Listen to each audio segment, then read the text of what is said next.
Lorsque je raconte mon témoignage, lorsque je raconte comment est-ce que je suis devenu chrétien, comment est-ce que je suis devenu adventiste, j'évoque souvent le fait que du jour au lendemain, j'ai pu arrêter de fumer. Et là, les personnes surprises s'empressent de me demander « Mais comment t'as fait ?» Et là, c'est avec beaucoup de plaisir et un petit peu de fierté que je me mets à dire « Ah, c'est grâce à Dieu. C'est grâce à la prière que j'ai pu être victorieux de cette addiction. » Mais ce que j'évoque moins souvent, et c'est ce que je voudrais partager avec vous ce matin, c'est à quel point c'est difficile de survivre à une addiction. Vous savez, il m'est arrivé, par exemple, certains matins, de me réveiller et d'avoir le goût de la cigarette dans la bouche, et de me sentir mal, comme si j'avais recommencé à fumer. Rien que parce que j'avais rêvé pendant la nuit que j'avais recommencé à fumer. Même si ce n'était qu'un rêve, c'est comme si c'était vrai. Il m'est arrivé, lorsque par exemple je conduisais en voiture, des fois, parce que conduire en voiture, c'est le meilleur moment pour fumer une petite cigarette, d'avoir envie de fumer, de me dire, tiens, là, ce serait le bon moment. Vous savez, dans la Bible, chapitre 12 de l'évangile de Matthieu, on nous raconte cette histoire d'un homme dont un esprit impur est chassé de lui. Cet esprit s'en va dans les lieux arides, nous dit le texte, puis il revient, il voit que c'est tout propre et tout nettoyé, il va chercher 7 copains et ils reviennent s'installer. Lorsque quelque chose qui vous fait du mal est chassé de vous, il veut revenir avec 7 fois plus d'intensité. Et ce matin, j'ai une pensée pour tous ceux qui luttent contre l'un ou l'autre de ces esprits impurs, pour tous ceux qui luttent contre l'une ou l'autre de ces addictions. Vous savez, pour moi, ça a été la cigarette, la drogue, mais pour d'autres, des fois, c'est la nourriture, un pot de Nutella. Pour d'autres, c'est Internet, la pornographie. Pour d'autres encore, c'est un comportement, c'est la colère, l'impatience.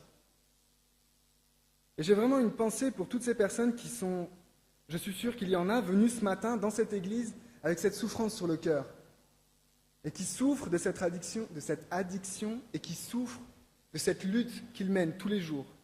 Mais vous savez, Dieu ne nous abandonne pas dans nos souffrances. Au contraire, Dieu en parle et Dieu nous donne des solutions. Et ce matin, je voudrais qu'on parle ensemble de cela. Et pour parler de cela, je voudrais parler de tentation. J'ai choisi 2 textes pour pouvoir parler de la tentation. C'est le texte de Genèse, chapitre 3, les versets 1 à 4, et de Luc, chapitre 4, les versets 1 à 13. On ne va pas les lire, ces textes, ça prendrait trop de temps, et sûrement que vous les connaissez. Je voudrais juste rappeler le contexte, rapidement. Pour le premier texte, c'est l'histoire de Ève. Donc Dieu vient de créer, de tout donner à Adam et Ève. Il a juste mis un arbre au milieu du jardin, où il a dit, celui-là, vous ne le touchez pas. Et le texte de Genèse 3 nous raconte comment est-ce que Ève va finalement toucher à cet arbre, tenté par le serpent, que l'on sait être une image du diable. Dans le chapitre 4 de l'évangile de Luc, c'est l'histoire de la tentation de Jésus-Christ. Jésus vient d'être baptisé, il va commencer son ministère, et avant de commencer son ministère, le diable vient et par 3 fois va le tenter. Je voudrais dans ce texte qu'on regarde ce qui est semblable et ainsi que ce qui est différent. La première chose qui m'a frappé dans ces 2 textes que j'ai pu remarquer, c'est la notion de lieu. Où est Ève quand cette histoire arrive ? Si vous regardez, on nous dit au verset 3, « Mais quant au fruit de l'arbre qui est au milieu du jardin », le milieu du jardin, là où, j'ai envie de dire, elle n'aurait pas dû être, puisque c'est là où il y avait l'arbre qu'elle ne devait pas toucher. C'est un lieu spécifique, un lieu bien précis. Jésus, lui, le verset 1 nous dit qu'il est emmené dans le désert. C'est la première leçon que je tire. Lorsque Satan veut nous tenter, il va prendre un lieu précis, un lieu particulier, un lieu propice peut-être à la tentation. La voiture, pour moi, pour la cigarette par exemple. Peut-être une rue dans laquelle il y a plein de supermarchés, dont un qui s'appelle Nutella World. Une rue où tous les 50 mètres, il y a des panneaux avec des filles complètement dénudées. Une rue en embouteillage, et ceux qui conduisent savent de quoi je parle, où n'importe qui fait n'importe quoi et on a juste envie d'aller casser la voiture du voisin. Un lieu précis, physique, moral ou spirituel, dans lequel ça va être propice pour l'ennemi pour nous tenter. La deuxième chose que je note dans ces deux textes, c'est la notion de sensation. Regardez au verset 1er, dans l'histoire de Ève, on nous parle de manger. Et dans le passage qui concerne Jésus, on nous dit que Jésus eut faim. Cette sensation que vont avoir Ève et Jésus, cette sensation qui est peut-être, j'ai envie de dire, une sensation charnelle, une sensation profonde. Et même pour Ève, ça va plus loin parce que plus tard, au verset 6, on nous dit que la femme, donc Ève, vit que l'arbre était bon à manger. Elle voit que quelque chose est bon. Cette notion d'excitation, rien que par la pensée, déjà par quelque chose que je ressens, j'ai envie de quelque chose. Satan va utiliser nos envies, nos sensations pour pouvoir nous tenter. Cette personne qui passe dans cette rue avec un Nutella World juste en face d'elle, ça va être difficile pour elle de dire non, je ne vais pas manger de Nutella. La personne qui passe devant des images et des images de filles dénudées, à la fin, la première chose qu'il a envie, c'est de rentrer chez lui, allumer Internet et aller regarder une vidéo. Quand on est dans la voiture et qu'il y a tout le monde qui fait n'importe quoi, c'est difficile de se contenir parce que ça monte, ça nous prend. Je vois qu'il y en a qui sourient. La troisième chose que je remarque dans ce texte, c'est l'image de Dieu détruite par Satan. Dans le premier texte, Satan commence tout de suite. Dieu a-t-il réellement dit ? Est-ce que Dieu a vraiment dit ce que tu as entendu ? Et après tout, est-ce que tu as vraiment compris ce que Dieu voulait te dire ? Pour Luc, pour Jésus, il va se passer la même chose. Verset 3, « Si tu es le Fils de Dieu ». C'est extraordinaire parce que le chapitre juste avant, chapitre 3, l'évangile de Luc, se termine par cette phrase. Jésus sort de l'eau et il y a cette voix qui vient qui dit « Tu es le Fils de Dieu ». Et la première chose que le diable va venir dire à Jésus, si tu es le Fils de Dieu, tu es sûr que Dieu t'a appelé son Fils ? Tu es sûr que tu as bien compris quand Dieu t'a appelé son Fils ? Et plus tard, dans le verset 5, pour l'histoire de Ève, Satan va même jusqu'à lui dire « Mais Dieu sait que… » Alors qu'Ève était en train d'essayer de se défendre en disant « Non, non, non, non, il ne faut pas que je l'approche, cet arbre. » Et qu'elle lui répond en lui présentant les ordres de Dieu. Satan va venir lui dire « Mais en fait, Dieu, il est méchant avec toi. Dieu, il veut juste t'interdire de t'approcher de cet arbre, c'est pour ton mal, pas pour ton bien. Dieu te veut du mal, Dieu, il est méchant. Dieu, il t'interdit des choses, alors que l'arbre, tu le vois bien, il est bon à manger. » Ça aussi, le diable le fait tous les jours chez nous. Il veut casser l'image de Dieu en nous, l'image d'un Dieu d'amour, d'un Dieu qui veut prendre soin de nous, d'un Dieu qui veut nous protéger du mal que l'on peut se faire à nous et du mal que l'on peut faire à l'autre. Satan vient casser cette image. T'es sûr que tu n'as vraiment pas le droit de faire ça ? T'es sûr que c'est si mal que ça, ce que tu vas faire ? Mais Dieu, en fait, il t'interdit des choses, il t'empêche de vivre tranquillement ta liberté. Allez, lâche-toi. Mange ton pot de Nutella. Va voir ta vidéo. Casse la tête à ton voisin. Il t'énerve après tout. Satan va se servir d'un lieu dans lequel nous nous trouvons. Il va se servir de nos sens, de nos sensations pour nous exciter. Et au final, il va casser l'image de Dieu, l'image que nous avons de Dieu, l'image d'un Dieu d'amour. Mais dans ce texte, on peut aussi observer une grande différence.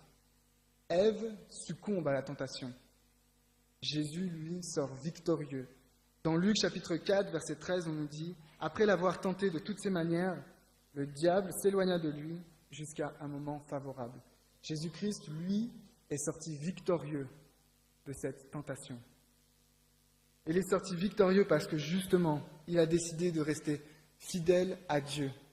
Il a décidé de rester fidèle à l'amour que Dieu avait pour lui. On le voit par les citations qu'il fait.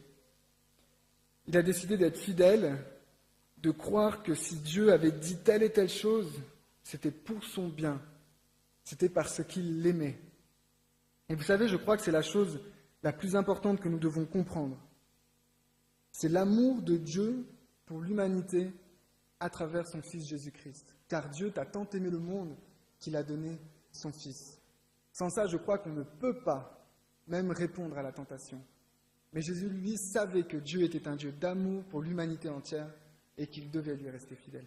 Est-ce que vous aviez déjà remarqué que dans la tentation de Jésus-Christ, dans le passage que nous avons là, c'est la remise en question complète de la messianité de Jésus-Christ. Le diable est en train de dire à Jésus, tu prétends être le Fils de Dieu, tu prétends être le Sauveur. Jésus, c'est ce que ça signifie, Yahshua, le Sauveur, celui qui vient sauver. Tu prétends être le Sauveur, on va voir ce que tu vaux. Il va remettre en question ses capacités en tant que Sauveur, il va remettre en question sa mission en tant que Sauveur, et il va remettre en question l'annonce même d'un Sauveur. Première tentation, nous l'avons vu tout à l'heure, il a faim. Et Satan vient lui dire, ordonne à cette pierre de devenir du pain. Et Jésus va répondre non. En fait, sa réponse est encore plus extraordinaire. Dans ce texte-là, dans la version de Luc, Jésus répond, il est écrit, l'homme ne vivra pas de pain seulement. Dans la version de l'évangile de Matthieu, il rajoute, l'homme ne vivra pas de pain seulement, mais de toute parole qui sort de la bouche de l'Éternel. Et cette citation-là, elle est extraordinaire parce qu'elle est tirée du livre de Deutéronome, lorsque Moïse évoque les 40 ans dans le désert passés par la génération de ceux qui avaient refusé de rentrer dans le pays de Canaan. Jésus est en train de dire à Satan, eux peut-être tu les as eus, moi tu ne m'auras pas. Moi ce ne sont pas mes sensations qui vont dicter mes choix, c'est Dieu. Dieu, son amour et sa parole. En plus, c'est extraordinaire ce que fait Satan, parce qu'il dit, ordonne à cette pierre de devenir du pain. Qu'est-ce qu'il est en train de dire? Toi, tu es le Dieu créateur, après tout. Tu te prétends Messie, les Écritures t'annoncent comme Dieu créateur. Ordonne, puisque tu as le pouvoir, à cette pierre de devenir du pain. Mais en faisant ça, il donne un ordre à Jésus-Christ. Si Jésus avait la capacité de le faire, si Jésus l'avait fait, il aurait été soumis à l'ordre de Satan. Jésus dit non, ce n'est pas ni toi, ni ton influence qui vont dicter mes choix. C'est mon Dieu, mon Père que j'aime et mon Père qui m'aime. Première réponse de Jésus. Deuxième réponse. Satan l'emmène à un endroit où il montre toute la gloire du monde et lui dit « Prosterne-toi devant moi et je te donne tout ça ». Jésus était venu pour faire quoi? Il est venu faire quoi ici, Jésus? Il est venu nous sauver. Non? Ça aurait été si simple. Toute la gloire, elle est à moi. Pas besoin de passer par la croix. Remise en question de la mission de Jésus. C'était ça, le plan du salut de Dieu. Dieu a tant aimé le monde qu'il a donné son Fils unique. C'était le plan de Dieu. Prendre un autre plan, c'était remettre en question le plan de Dieu. Satan vient et remet en question le plan de Dieu pour l'humanité. Satan vient remettre en question l'amour de Dieu pour l'humanité. Jésus dit non, c'est pas comme ça que ça se passera. Je me prosternerai devant Dieu seul. Lui seul sera mon Dieu. Lui seul guidera ma mission. C'est sa mission, c'est son plan à lui que je choisis de garder. Troisième tentation, il l'emmène en haut du temple et lui dit « Jette-toi ». Regarde, la Bible dit que si tu te jettes, tout le monde va te reconnaître comme le Messie. Vous saviez, à cette époque, il y avait une tradition qui disait, il y avait certaines personnes qui croyaient ça, que le Messie viendrait justement descendant du haut du temple. En plus, Satan vient lui citer des textes bibliques. Il lui cite des textes, il lui dit, tu vois, si tu le fais, tout le monde va te reconnaître comme le Messie. Il était venu pour ça, pour être reconnu comme le Messie. L'évangile de Jean, chapitre 1, nous dit, il est venu parmi les siens et les siens ne l'ont pas reconnu. Ah, qu'est-ce que ça aurait été plus simple s'il avait été reconnu par les siens. Donc Satan lui propose la solution. Saute et tu seras reconnu. Mais Jésus dit non, c'est pas comme ça que ça doit se passer. J'ai pas été annoncé, moi, Messie, de cette manière-là. Ça, c'est ta tradition à toi, c'est la tradition des hommes, c'est pas la tradition de Dieu. Moi, je veux me confier dans la parole de Dieu, dans ce que Dieu a annoncé. C'est la prophétie de Dieu qui m'intéresse, pas la tienne. Donc moi, je ne tenterai pas, mon Dieu, moi, je ne m'écarterai pas de la voie que Dieu a prévue pour moi. Je reste fidèle à mon Seigneur. C'est ça la réponse de Jésus à Satan, je reste fidèle à mon Seigneur. De plus, les deux textes qu'il cite sont dans Deutéronome 6, et ce sont des textes qui parlent, c'est Dieu qui parle à son peuple en lui disant ce qu'il devait faire. cette relation qu'il voulait avoir avec son peuple. Jésus dit, c'est ça, moi, que je choisis. Dans la tentation, c'est mon Dieu et mon Père qui m'aime et mon Dieu et mon Père que j'aime, que je choisis, pas toi. Nous aussi, Satan vient nous tenter en nous disant, ah, tu es chrétien. Ah, tu prétends être un fils adoptif de Dieu. Ben tiens, on va voir. On va voir ce que tu vaux. Mais vous savez, Jésus est venu en tant que victorieux. Nous l'avons chanté tout à l'heure. Jésus est un Dieu de victoire. Jésus n'est pas venu là en disant, bon, ben écoute, tes problèmes, je peux rien y faire. Hein. Je t'ai mis tout seul là-dedans, moi, j'y suis pour rien. Le Nutella, ça te tente. Moi, je ne sais pas ce que c'est le Nutella. Film pornographie, colère, moi, j'ai pas eu ces problèmes-là. Non, je ne vois pas de quoi tu parles. Non. Jésus, il est venu en disant, moi, j'aurai la victoire. Et dès le début, si vous allez avec moi, on va voir quelques textes rapidement qui parlent, qui annoncent la victoire de Jésus et la victoire qui nous est offerte. Dans Genèse, chapitre 3, on revient à cette tentation. Le verset 15, on est juste après le péché, comme on appelle ça. Verset 15, « Je mettrai inimitié entre toi et la femme, entre ta postérité, il parle au serpent, et sa postérité. Celle-ci t'écrasera la tête et tu lui blesseras le talon. Celle-ci t'écrasera la tête. » C'est pas celle-ci va te chasser avec le pied. Elle va t'écraser la tête. C'est une victoire qui est annoncée dès le début, avant même que tout soit réglé. Dieu il dit, la victoire est annoncée en Jésus-Christ. Dans Daniel 9, au verset 24, dans Daniel 9, ce chapitre qui annonce point par point la venue de Jésus-Christ, qui annonce les dates, les événements, la mission de Jésus-Christ. Cette prophétie commence par cette parole. 70 semaines ont été fixées sur ton peuple et sur ta ville sainte pour faire cesser les transgressions, pour mettre fin au péché, pour expier l'iniquité et amener la justice éternelle, pour sceller la vision et le prophète, pour mettre fin au péché. Ce n'est pas pour négocier avec le péché, c'est pour mettre fin, là aussi, annonce de la victoire.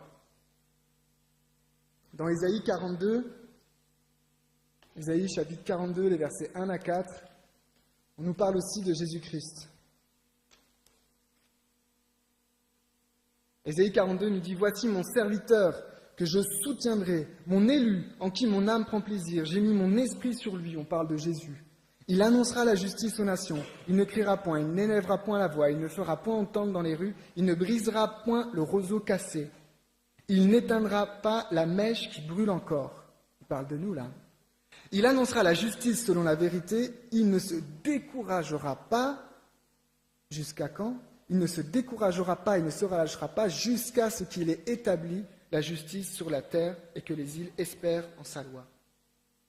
Dans la version de l'évangile de Matthieu, quand Matthieu cite ce texte, il dit au verset 4, « Il ne se découragera pas et ne se relâchera pas jusqu'à ce qu'il ait fait triompher la justice. »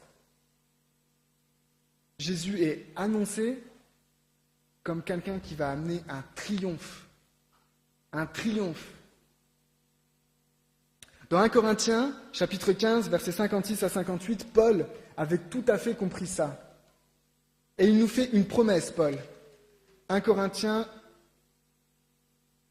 chapitre 15, versets 56 à 58.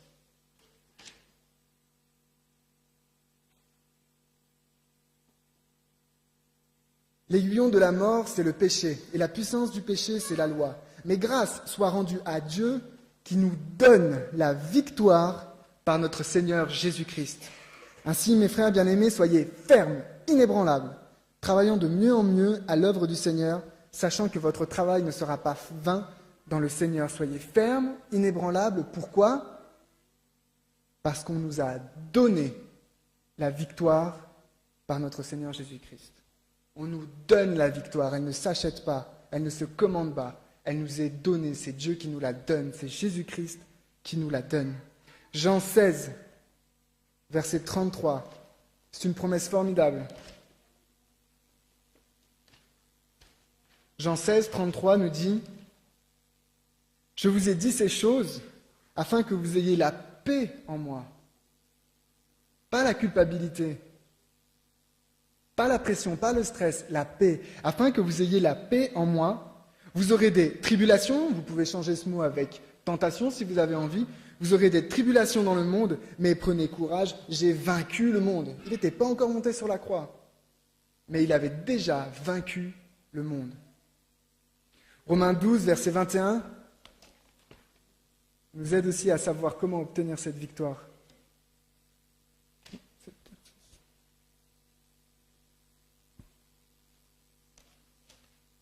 Romains 12, verset 21 nous dit « Ne te laisse pas vaincre par le mal, mais surmonte le mal par le bien. » Et Apocalypse 17, verset 14, pour finir. « Ils combattront contre l'agneau, contre Jésus-Christ, et l'agneau les vaincra. » Pourquoi ? Parce qu'il est le Seigneur des seigneurs et le Roi des rois. Et les appelés, les élus, les fidèles, vous, Église de Collonges, qui sont avec lui, les vaincront aussi. Promesse qui nous est faite, que la victoire est pour nous aussi. Jésus-Christ a été tenté. Nous aussi, nous sommes tentés. Pas de culpabilité, pas de stress à avoir à ce niveau-là. Si Jésus a été tenté, si moi je suis tenté, c'est normal. Et Jésus-Christ, dans la tentation, a été victorieux. Il a commencé son ministère par une victoire, et une victoire qui a été annoncée, qu'il a vécue et qui nous attend. Et qui nous attend à partir d'aujourd'hui, pour chacun d'entre nous. Chaque tentation que nous pouvons vivre, ce n'est pas un fardeau, c'est une occasion qui nous est donnée à nous de mettre en avant notre foi, de mettre en avant Jésus-Christ et son amour pour nous. Lorsque vous êtes tentés, lorsque vous serez tentés, n'essayez pas de résister, mais dites simplement, le Seigneur Jésus-Christ m'aime, mon Père m'aime, Jésus est mort pour moi, la victoire m'appartient. Je ne te suivrai pas, toi, Satan, qui cherche à me faire du mal à moi et à faire du mal aux autres. Moi, je vais suivre Jésus-Christ, mon Dieu d'amour. Chaque tentation est une occasion pour nous de mettre en avant Jésus-Christ et d'obtenir la victoire. Parce que celui qui, au cœur de la tentation, au cœur de l'envie extrême, sera capable de dire oui, mais oui à Jésus, celui-là aura la victoire. Je voudrais prier avec vous ce matin, je voudrais prier et inviter tous ceux qui ce matin sont venus avec des souffrances, tous ceux qui ce matin sont venus avec des luttes, qui ont ces souffrances en eux. Je voudrais vous inviter à prier avec moi ce matin et que l'on puisse demander à Dieu de nous donner la force pour qu'à la prochaine tentation, on puisse se souvenir de Jésus-Christ, on puisse se souvenir de toutes les promesses qu'il nous a faites et qu'on puisse être convaincu de son amour pour lui et de la victoire qu'il nous a offerte. Prions ensemble. Seigneur éternel, mon Dieu, mon Père, je te remercie pour ton amour. Je te remercie pour le don que tu nous as fait en Jésus-Christ et je te remercie pour ta parole qui nous fait connaître toutes ces promesses et ce don d'amour que tu nous as fait. Je voudrais te prier, mon Dieu, mon Père, pour que tu sois avec chacun d'entre nous, avec chaque personne ici, particulièrement avec tous ceux qui souffrent, avec tous ceux qui portent un fardeau, qui tirent un boulet, Seigneur, parce qu'ils sont tentés chaque jour et qu'ils chutent. Que, Seigneur, tu puisses leur donner la force, que tu puisses les entourer de tes bras d'amour, qu'ils ressentent, Seigneur, l'amour que tu as pour eux et qu'ils puissent y puiser toute leur force. C'est au nom de Jésus-Christ, notre Sauveur, lui qui est mort pour nous, lui qui est ressuscité pour nous, lui, Seigneur, qui veut notre bien et qui nous comble d'amour. Seigneur, vraiment que tu nous guides, que tu nous diriges et que l'on puisse ressentir profondément tout cet amour que tu as pour nous, même au cœur de la tentation. Au nom de Jésus-Christ. Amen.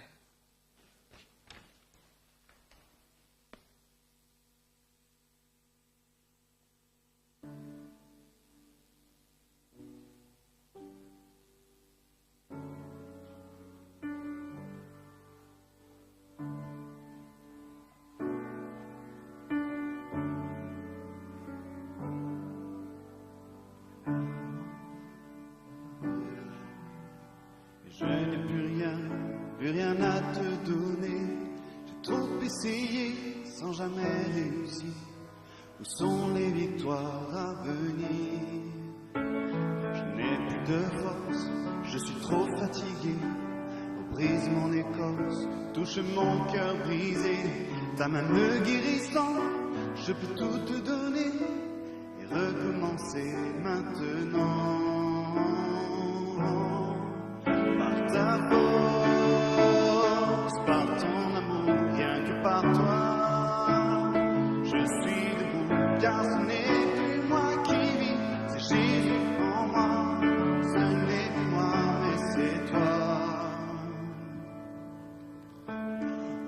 dans ta main, j'ai mis trop de confiance dans mes propres moyens, dans mon intelligence. J'ai pourtant cherché et beaucoup essayé, mais je n'ai pas trouvé mieux que ta force, que ton amour, rien que par toi.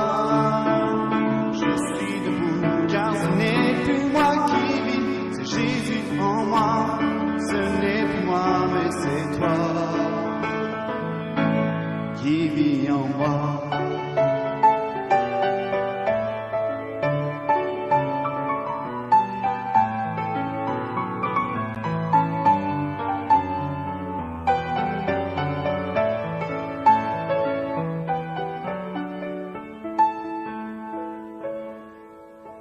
Après tant de peine, de stress, de soucis, quand les fardeaux reviennent, quand frappe l'ennemi, je lève les yeux vers mon Père dans les cieux. Je sais que je peux me reposer